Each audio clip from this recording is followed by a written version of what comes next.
The grandest beautiful declaration should be Brahma Nirvana Yoga. Every human being on this earth planet should realize that he is endowed with a beautiful yoga which is called as Brahma Nirvana, the uncontaminated divinity. The realization should be there is a pure consciousness, there is a pure divine consciousness which is inherent within me. It is never ever contaminated with the human affairs, the chemical emotions. It is virgin, it is virginal, it is pure. Brahma Nirvana is that realization. Brahma Nirvana Yoga means having a unification with that pure consciousness, with that uncontaminated consciousness, with that impeccable consciousness. And how do you have a merger? How do you unify yourself with that pure consciousness? The one and only way out for that blend, for that merger, is to realize that I am that consciousness. I am that virginal consciousness. So this is the beautiful crux of this chapter. I repeat, my dear aspirants, let us proclaim, let us declare with all the authenticity that there is a beautiful, divine, pure, uncontaminated, impeccable consciousness which is very much inherent within me. That is called as Brahma Nirvana. Let us also proclaim, declare that the unification has happened. The merger has happened. I have already had a unification with that pure, uncontaminated, divine consciousness. The bridge is knowledge. The bridge is knowledge. What is knowledge? Knowledge which reveals the truth. What is the truth? The truth is, I am that virginal consciousness. I am that Brahma Nirvana. So let us declare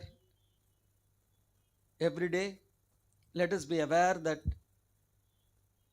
we are in that divine, beautiful consciousness. With this invocation, I invite you to this beautiful spiritual teachings. You're welcome, sir. Thank you. Namaskar. Jai Host. Yes.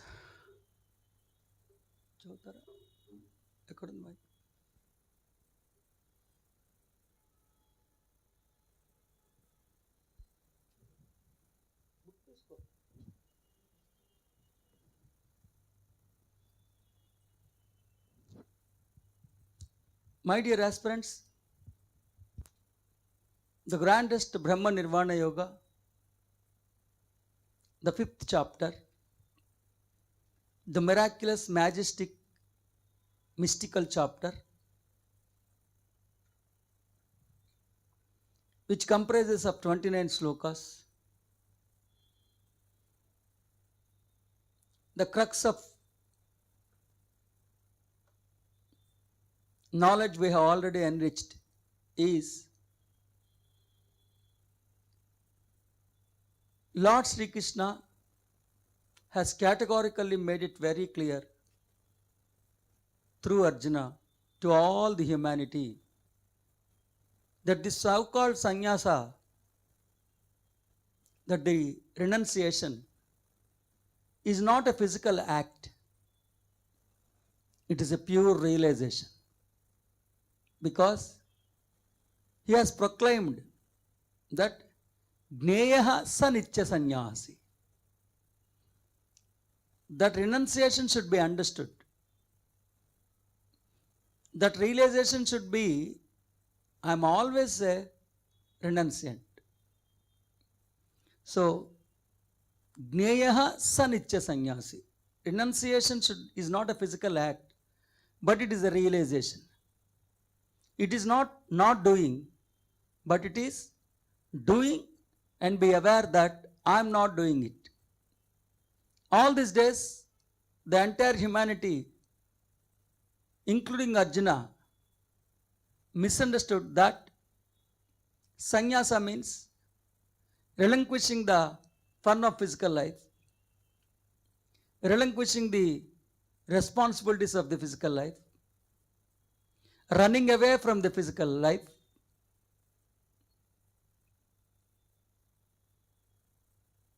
The irony is, 5,000 years back, Lord Sri Krishna has taught us that the renunciation cannot be misunderstood like this.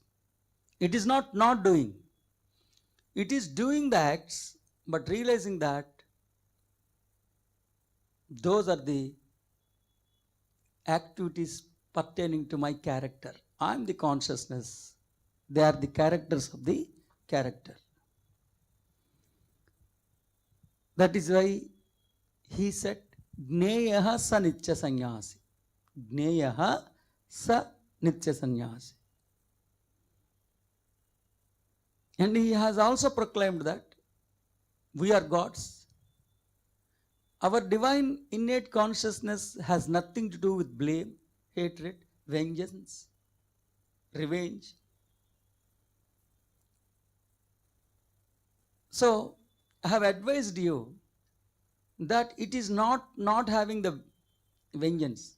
It is not having the blame. But whenever you happen to have that blame,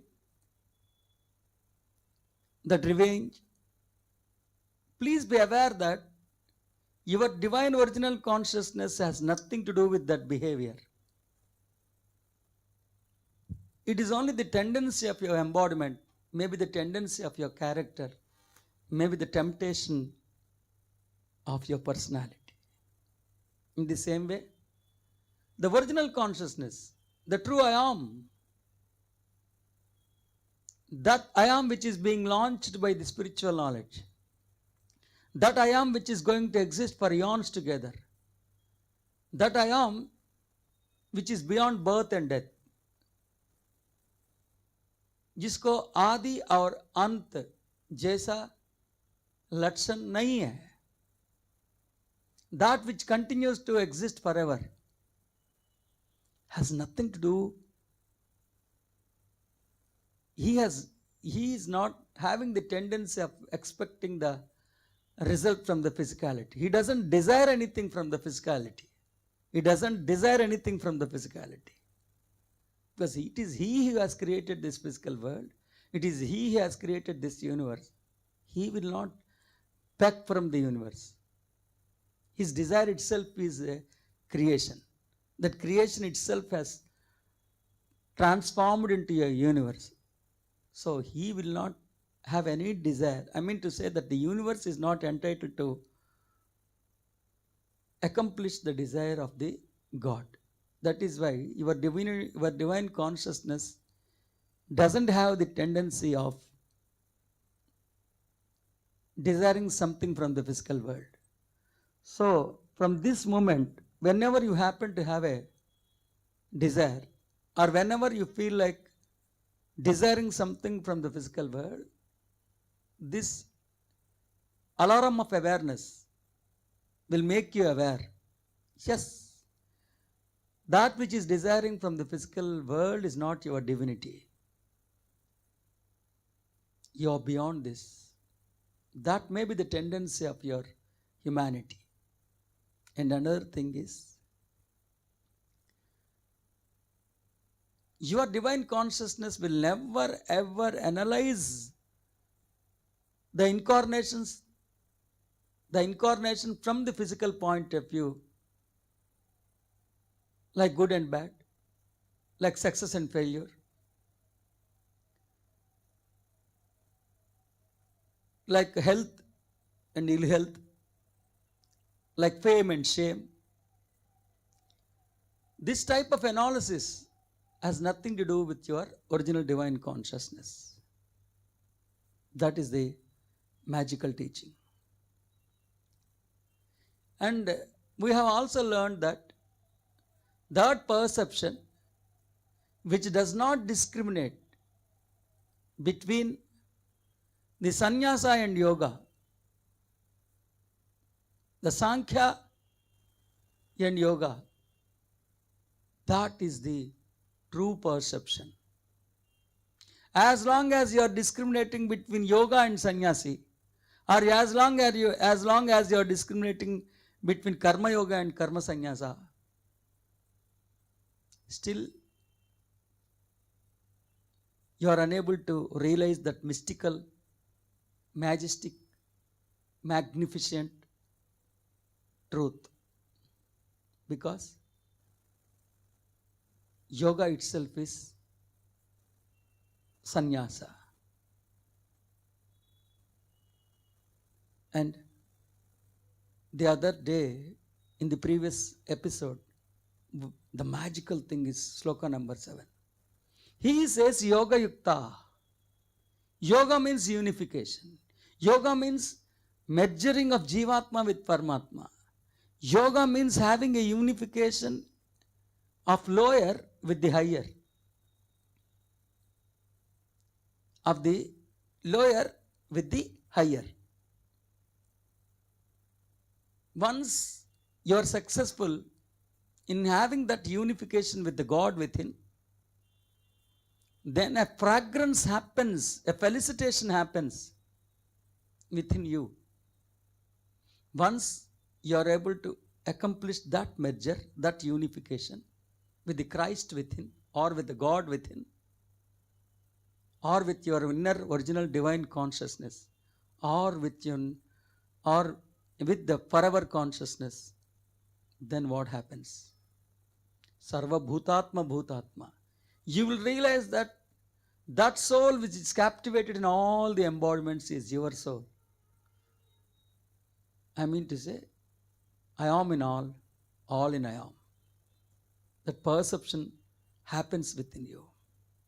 And he also says that now you also accomplished the grandest state called Jitendriya.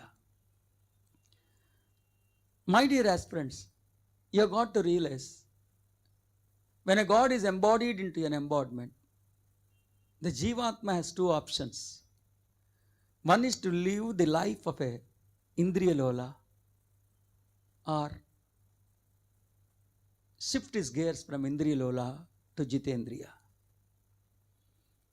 Indriya Lola refuses to accept the existence of anything which is not being substantiated by the sensory organs. Jitendriya, he doesn't care for the sensory organs. He knows pretty well that the efficiency of the sensory organs is very much limited. He knows pretty well that the sensory organs are not entitled to substantiate the existence of anything. I want to focus more light on this concept. My dear aspirants, the reality which is considered as reality by human being is not really real at all. Because the so-called reality is of two types. One is the primary reality, two is the secondary reality, or the physical reality, or the reality which is being substantiated by sensory organs. I repeat, my dear aspirants, today in this beautiful episode, I want to focus, give more light, more knowledge on Indriya Lol and Jitendra.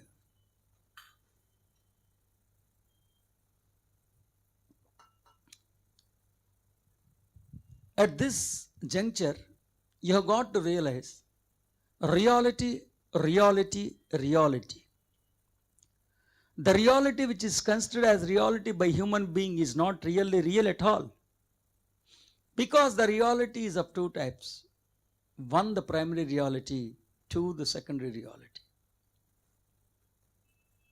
Primary reality is that reality which happens within your inner. What is the difference between primary reality and secondary reality? Primary reality is being organized by your divine consciousness. It is the product of your divine consciousness. It is the fragrance from your felicitation. It happens in your inner consciousness. Who is present and who is not present in the primary reality? The divine consciousness is present and the sensory organs are absent in the primary reality. My dear aspirants, please try to understand this beautiful teaching. In primary reality, the divine consciousness is present, but the sensory organs are absent. The sensory organs cannot enter into the primary reality. They cannot substantiate the primary reality. The realm of primary reality is a grander thing which transcends the sensory organs. And what is secondary reality? Which is also called as physical reality, which is also called as that reality which is being substantiated by sensory organs. That is why it is called the sensory reality. In sensory reality, only the sensory organs are present, but the divine consciousness is not there because it doesn't exist. It is only a shadow, it is only a reflection. So now you have got to decide yourself. If you want to shift your gears from Indriya Lola to Jitendriya, shift your gears from secondary reality to primary reality. So one aspirant who is successful in launching the true I am by inculcating with the knowledge and truth of true I am, then a miraculous, magical, mystical thinking pattern happens within him with that dimension, with that prism. Sarva Bhutatma happens. He shifts his gears from Indriya Lola to Jitendriya, and he is never contaminated. Vishuddhatma. And he is like Vijitatma. Because the very purpose of soul visiting to this earth planet has been accomplished. It is for this realization he has been visiting. Jivatma is lacking this realization for incarnations together. For all these incarnations, Jivatma is a miserable failure in realizing this realization. So now this realization has happened. This Yoga Yukta, the analogical thinking pattern, the merger of Paramatma and Jivatma has happened. Then the purpose of soul visiting this earth planet has accomplished. That is why it is Vijitatma. With this recap, now let us shift our gears from 7th sloka to the couple of slokas, 8 and 9. They're together. Yes.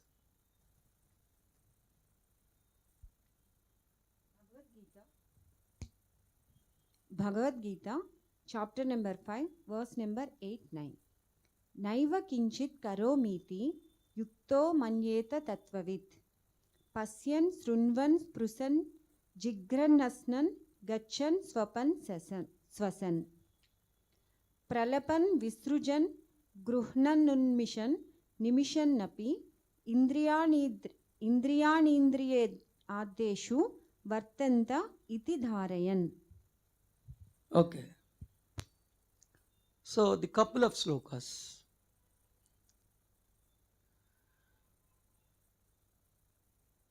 naiva kinchat karomiti yukto manyate tattvavit.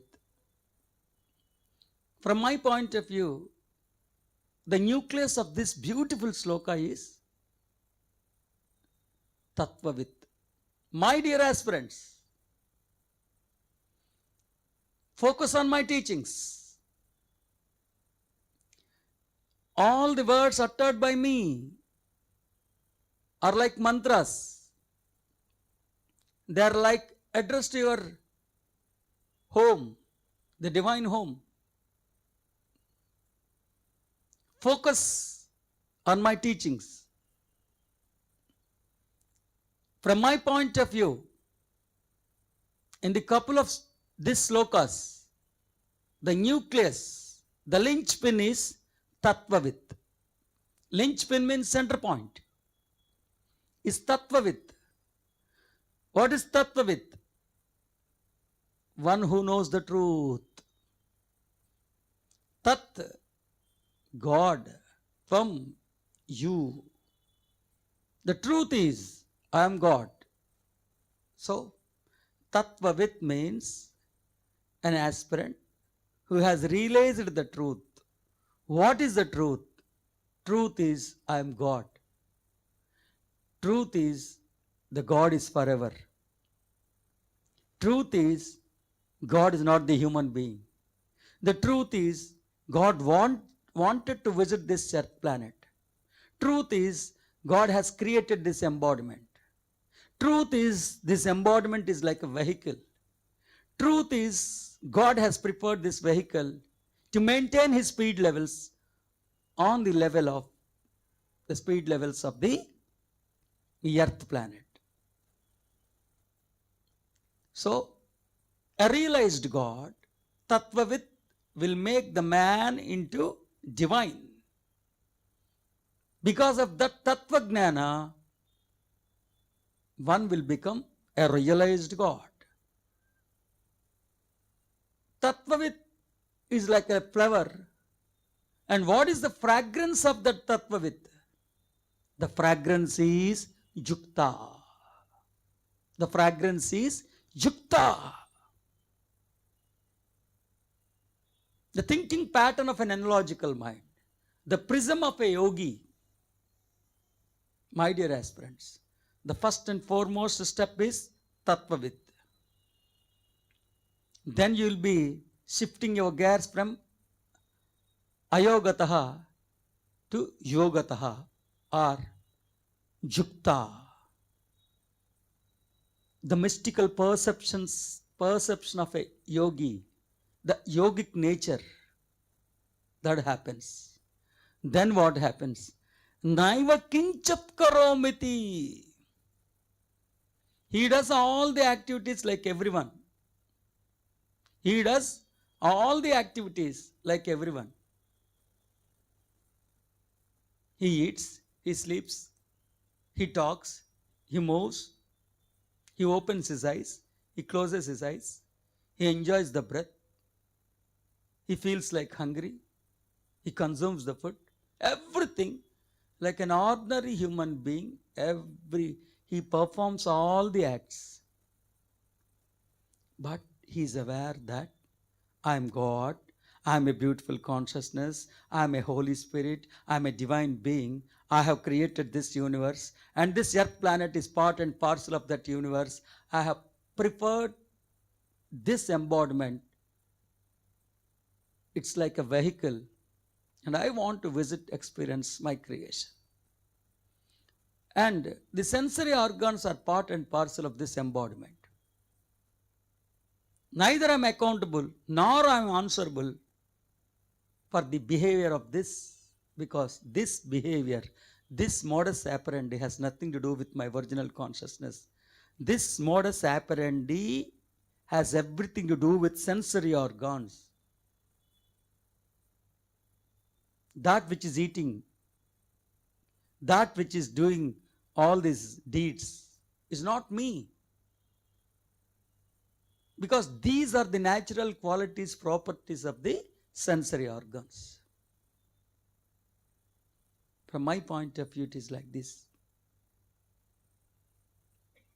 Today also, Lord Sri Krishna has emphasized, has defined what exactly is the pure sannyasa. It is not literally relinquishing the deeds. A pure sannyasa will never relinquish the deeds. He performs all the deeds. But he realizes that this modus operandi, this so-called this behavior, is not his original behavior. These are the modus operandi of the sensory organs. This behavior is the behavior of the sensory organs, the features of the sensory organs, the properties, the physical properties of the sensory organs. इसको ये पहचान हो जाता है कि मैं खुद ईश्वर हूं, ये मेरा जीव लक्षण नहीं है, ये तो सिर्फ शरीर का जीव लक्षण है, ये सिर्फ इंद्रिय का जीव लक्षण है, ज्ञानेन्द्रिय का जीव लक्षण है, ये शरीर का जीव लक्षण है, ये पहचान हो जाएगी उसमें. That is called as true renunciation. So, this is my explanation, and today also let us see the perception of as it is. Prabhupada ji. Let us see what he says. Yes. A person in the divine consciousness, although engaged in seeing, hearing, touching, smelling, eating, moving about, sleeping and breathing, always knows within himself that he actually does nothing at all, because while speaking, evacuating, receiving or opening or closing his eyes, he always knows that only the material senses are engaged with their objects and that he is aloof from them. My dear aspirants, my plea is, Tattvavit has not been described. He has totally discarded the grandest beautiful concept called Tattvavit, which is the very linchpin of Sri Krishna's teaching.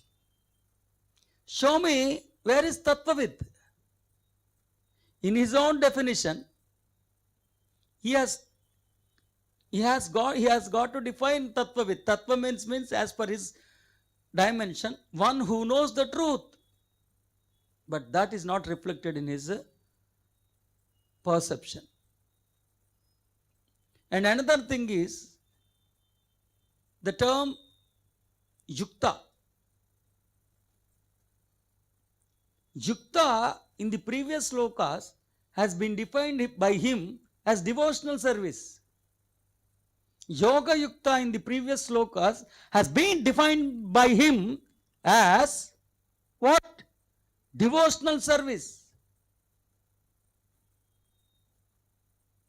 Now, there is no devotional service here because there is no possibility for him to cheat. Yes, I abide by my word. In the previous slokas, Yoga Yukta has been defined by Prabhupada ji as devotional service or analytical study. Maybe not devotional service, but an analytical study. But here, that analytical study is not there. Yes, I admit, in the previous sloka, Yoga Yukta has been defined as analytical study. Where is the analytical study here? So, Yoga Yukta means merger. I abide by my word, my dear aspirants.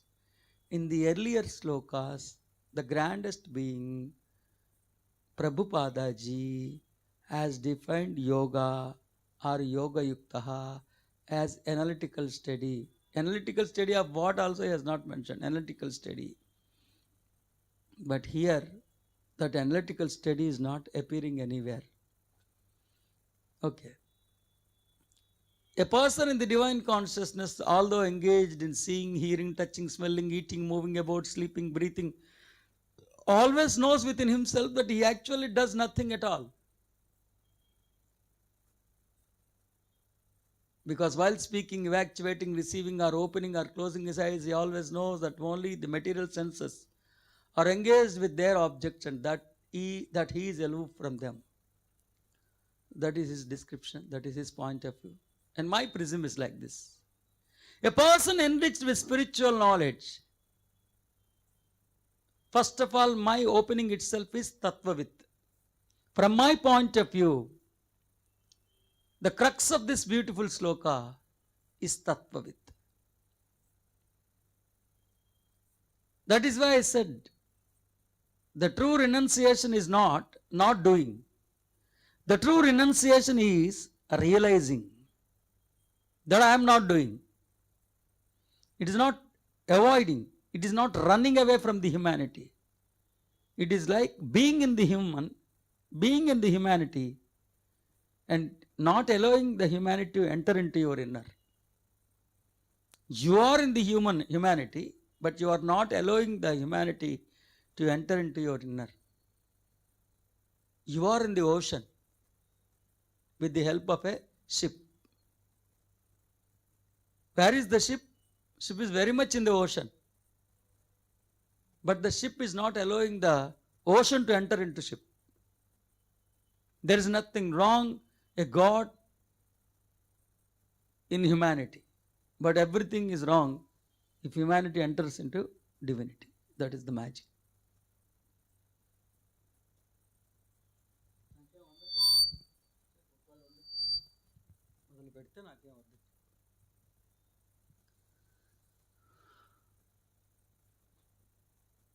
So a person enriched with spiritual knowledge, that is why Tattvavit, who is successful in launching the true I am, that is Yoga Yukta, step by step.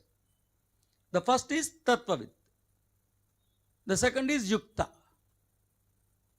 A person enriched with spiritual knowledge, Tattvavit, who is successful in launching the true I am, Yukta, is always aware in his inner.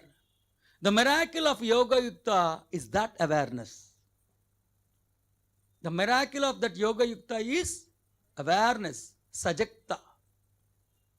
That person who is always in that divine consciousness, though engaged in all the human or physical activities like seeing, hearing, touching, smelling, eating, moving, dreaming, breathing, taking, giving up, accepting, opening, closing, all these activities are being done by him like an unrealized human being.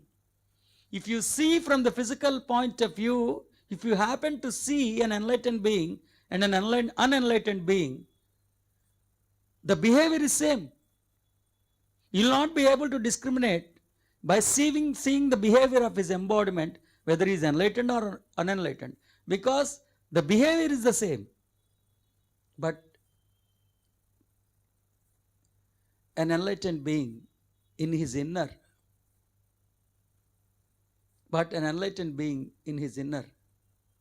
is aware that these are the natural physical properties of the sensory organs.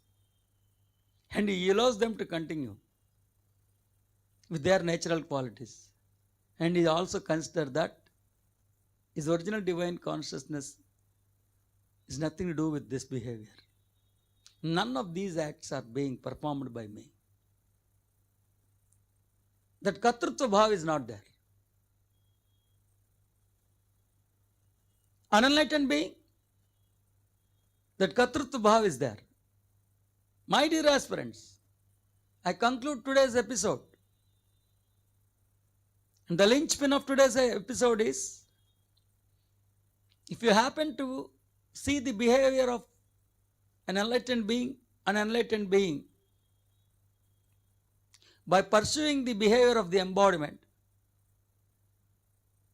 the behavior is same. But an enlightened being in his inner is aware that these tendencies, this behavior is not his original consciousness. The source of this behavior is not his original consciousness. That is why he doesn't have Katrutva Bhav. On the other hand, the unenlightened being feels that it is being done by him. The difference, the behavior is same.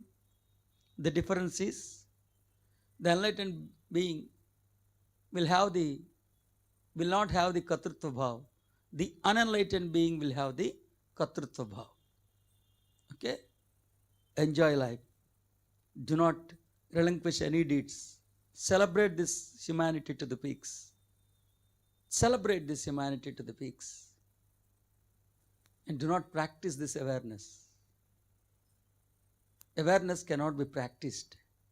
Awareness is not a deed to be done. Practice to be practiced. It is a pure realization that should happen. Step number 1 is Tattvavit. Step number 2 is Yoga Yukta. Step number 3 is that Manyata.